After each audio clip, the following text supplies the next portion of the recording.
আমরা দুনিয়াতে কেন এসেছি? আমরা দুনিয়াতে কেন এসেছি? আল্লাহ পাক রব্বুল আলামিন আমাদেরকে দুনিয়াতে কেন প্রেরণ করেছেন? কেন প্রেরণ করেছেন? আল্লাহ পাক রব্বুল আলামিনের একটাই মাকসাদ আমরা যেন আল্লাহ তাআলার বিধি বিধানকে যেন আঁকড়ে ধরতে পারি, আল্লাহ তাআলার বিধি বিধানকে যেন আমরা পরিপূর্ণরূপে পালন করতে পারি, আল্লাহ তাআলার হুকুমকে যেন আমরা মানতে পারি।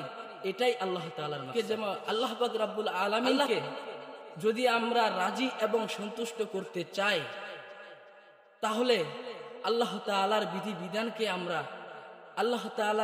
বিধানকে আমরা পরিপূর্ণরূপে মানব। তাহলে আল্লাহ পাক রব্বুল আলামিন খুশি হয়ে যাবেন। যেমন একজন মালিক তার গোলামকে বলে যে, ও গোলাম, তুমি অমুক কাজটা তুমি করে দাও। যদি গোলাম না শুনে, যদি গোলাম মালিকের কথা অমান্য করে, তাহলে মালিক রাগান্বিত হয়ে যায়।